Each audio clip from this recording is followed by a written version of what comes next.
Jonah chapter 1. Now the word of Adonai came to Jonah, son of Amittai, saying, Rise, go to the great city Nineveh, and call out to her, for their evil has risen before me. But Jonah rose to flee to Tarshish from the presence of Adonai. He went down to Jaffa and found a ship going to Tarshish, paid the fee, and went down into it to go with them to Tarshish, away from the presence of Adonai. Then Adonai hurled a forceful wind into the sea, and there was such a mighty storm on the sea that the ship was about to shatter. So the sailors were afraid and cried out, each man to his own god. Then they cast the cargo that was in the ship into the sea to lighten it. But Jonah had gone down into the lowest part of the ship to lay down and fell fast asleep. So the chief sailor came near to him and said to him, What? Are you sleeping? Get up, call out to your God. Perhaps the gods will consider us, so we will not perish. Then each man said to his companion, Come, let's cast lots, so we may know because of whom this evil is happening to us. So they cast lots, and the lot fell on Jonah. Then they said to him, Tell us now, on whose account is this evil happening to us? What is your profession, and where did you come from? What is your land, and from what nation are you? He said to them, I am a Hebrew, and I fear Adonai, God of the heavens, who made the sea and the dry land. Then the men became afraid with an overwhelming fear, and they said to him, What have you done? For the men knew that he had fled from the presence of Adonai, because he had told them. So they said to him, What should we do to you so the sea will become calm for us? For the storm was raging on. Pick me up and throw me into the sea, he said to them. Then the sea will become calm for you, for I know it is because of me that this great storm is upon you. Nevertheless, the men rowed hard to return to the land, but they could not, because the sea kept raging against them. So they cried to Adonai and said, Please, Adonai, don't let us perish on account of the soul of this man, and don't put innocent blood on us, for you, Adonai, have done as you pleased. So they picked up Jonah and threw him into the sea, and the sea stilled from its raging. Then the man became afraid with an overwhelming fear of Adonai, and they offered a sacrifice to Adonai and made vows. Chapter 2. Now Adonai prepared a great fish to swallow Jonah, and Jonah was in the belly of the fish 3 days and 3 nights. Then Jonah prayed to Adonai his God from the belly of the fish, saying, From my distress I cried to Adonai, and he answered me. From the belly of Sheol I cried for help, and you heard my voice. For you hurled me from the deep into the desert of the seas, and currents swirled around me. All your waves and your breakers swept over me. And I said, I have been banished from before your eyes, yet I will continue to look toward your holy temple.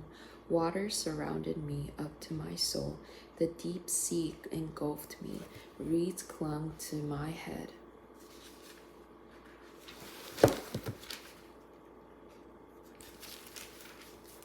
To the bottoms of the mountains I went down.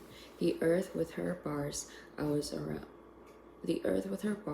around me forever. Yet you brought my life up from the pit, Adonai my God. As my soul was fading from me, I remembered Adonai, and my prayer came to you toward your holy temple.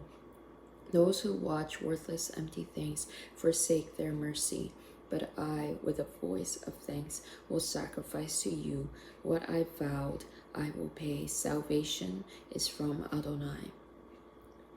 Then Adonai spoke to the fish, and it vomited Jonah onto the dry land. Chapter 3. Now the word of Adonai came to Jonah a second time, saying, Rise and go to Nineveh, the great city, and cry out to it the proclamation that I am telling you. So Jonah rose and went to Nineveh according to the word of Adonai. Now Nineveh was a great city to God, the length of a 3-day journey. So Jonah began to come into the city for 1 day's journey, and he cried out, saying,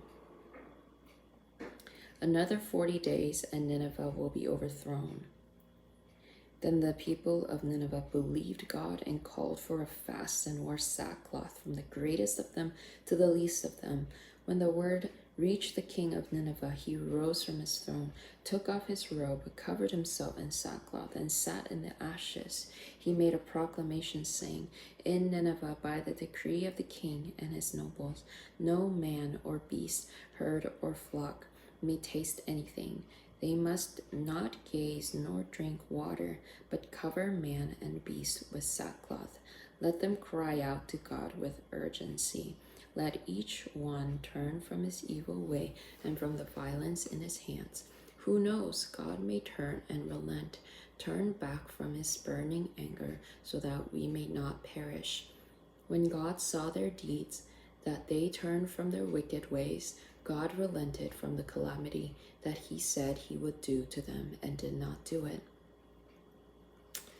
Chapter 4. But it greatly displeased Jonah, and he resented it. So he prayed to Adonai and said, "Please, Lord, was not this what I said when I was still in my own country? That's what I anticipated, fleeing to Tarshish, for I knew that you are a gracious and compassionate God, slow to anger and full of kindness, and relenting over calamity. So please, Adonai, take my soul from me, because better is my death than my life." Yet Adonai said, "Is it good for you to be so angry?" So Jonah went out from the city and sat east of the city. There he made a sukkah, and he sat under it in the shade until he saw what would happen in the city. Then Adonai God appeared, prepared a plant, and it grew up over Jonah to give shade over his head, to spare him from his discomfort. So Jonah was very happy about the plant. But God, at dawn the next day, he prepared a worm that crippled the plant, and it withered away. When the sun rose, God prepared a scorching east wind, and the sun beat down on Jonah's head, so that he became faint. So he implored that his soul would die, saying, "My death would be better than my life." Then God said to Jonah, "Is it good for you to be so angry about the plant?" "It is," he said. "I am angry enough to die." But Adonai said, "You have pity on the plant for which you did not labor or make it grow, that appeared overnight and perished overnight. So shouldn't I have pity on Nineveh, the great city that has in it more than 120,000 people who don't know their right hand from their left, as well as many animals?"